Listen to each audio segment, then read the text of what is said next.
E aí, meus queridos, como é que vocês estão? Mais uma semana de quarentena, isolamento, e mais uma semana que a gente se encontra aqui para produzir e pensar arte um pouquinho. Eu tô vendo aos poucos, né, toda semana os desenhos que vocês mandam, as tentativas, tentando postar aos poucos também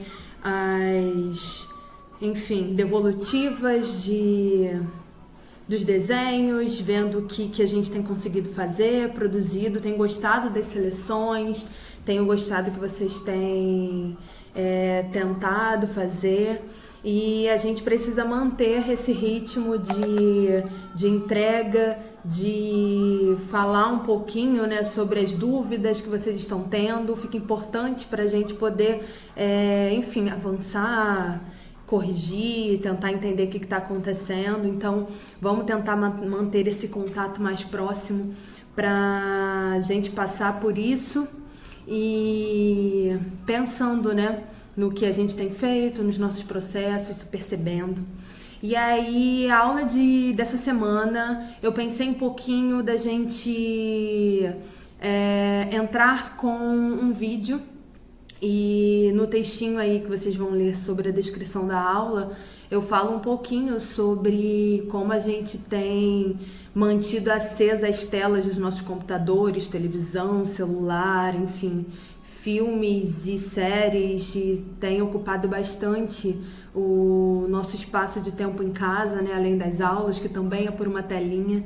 Então, a gente vai pensar um pouquinho na memória afetiva através das fotografias. Então, a ideia é que você casse aí na sua casa alguma fotografia antiga, de alguma reunião de família ou de alguma cena. Pode ser sua fotografia ou uma fotografia também de avós, de bisavós, de seus pais, enfim. E você vai escolher uma pessoa, de preferência uma pessoa mais velha da sua casa, para poder falar um pouquinho sobre a história que essa fotografia traz. Não precisa ser uma descrição da fotografia, você vai pedir que essa pessoa conte as histórias envolvidas por trás dessa foto. E aí é um videozinho de 2 minutos e que a gente vai tentar se envolver um pouquinho nessa história familiar, nos fios de memória afetiva, de como se deu a família, ou enfim, as aventuras contadas através dessa fotografia. Acho que pode ser legal para a gente poder se conectar com a família, se conectar com uma fotografia que de repente a gente nem lembra mais de onde veio ou como foi. E a gente vai trocar um pouquinho sobre essas experiências, tá certo? Faz o videozinho de 2 minutos, de 2 minutinhos, posta. E se você quiser também colocar nos comentários as suas impressões de como foi gravar, se foi difícil mexer com os planos, se foi difícil conectar com a história, ou se você teve alguma outra lembrança dessa fotografia enquanto escutava alguém contar. Vai ser legal, tá bom? Um beijo e a gente se encontra de novo na semana que vem.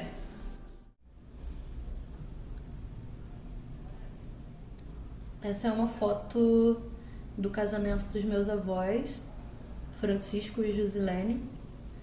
Ela tem mais ou menos uns 55, 56 anos. A minha avó que fez esse vestido que ela tá usando, que eu acho lindo.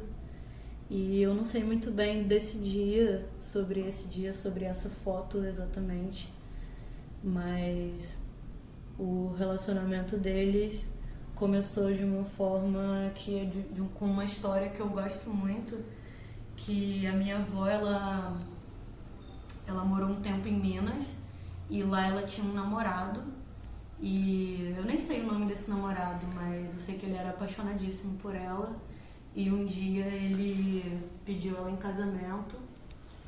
E aí, quando a minha avó contou pra minha bisavó, ela caiu aos prantos e ficou chorando muito a noite toda. E aí a minha avó voltou ao namorado, e devolveu o anel e falou: toma, não posso casar com você porque mamãe chorou a noite toda. E aí ela negou casar com esse rapaz de Minas e ela e a família voltaram a morar em Macaé, onde ela conheceu o meu avô. O meu avô era um cara muito boa praça e conhecido na cidade toda, família antiga de Macaé, todo mundo macaense. E ele era meio tímido, apesar de ser popular. E ele, pelas histórias que a minha avó conta, ela ia no cinema um dia na semana, toda semana, e ele começou a ir no mesmo dia que ela. E sem falar nada, ele só ia no cinema e sentava perto dela e não falava nada. E eventualmente, eu não sei quem falou primeiro, mas eles acabaram começando a namorar e foi aí